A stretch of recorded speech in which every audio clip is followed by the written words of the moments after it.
வணக்கம் தமிழ் உறவுகளே. இப்போ அட்வர்டைஸ்மெண்ட்ஸ் எல்லாம் நிறைய பார்த்துருப்போம். விளம்பரங்கள். இந்த விளம்பரங்கள்ல எல்லாத்துலயும் பார்த்தீங்கன்னா, விளம்பரங்கள்லாம் நிறைய பார்ப்போம் இல்லையா?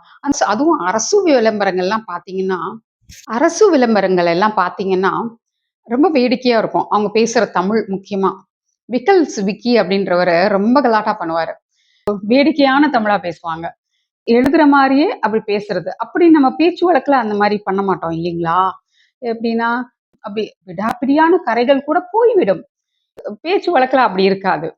இன்சூரன்ஸ் பாலிசிக்கு ஒரு அட்வர்டைஸ்மென்ட் வரும்.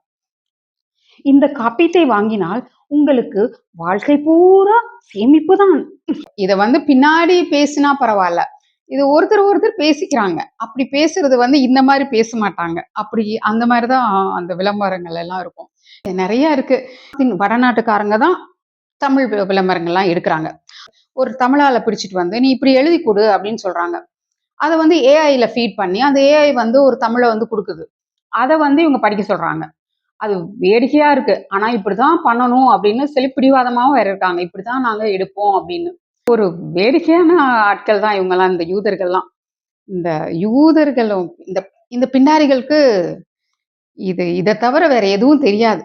அவங்க இப்படித்தான் வேடிக்கையா தான் பண்ணிட்டு இருக்கிறாங்க. நாம அவங்கள வச்சு காமெடி பண்ணலாம் மக்களே.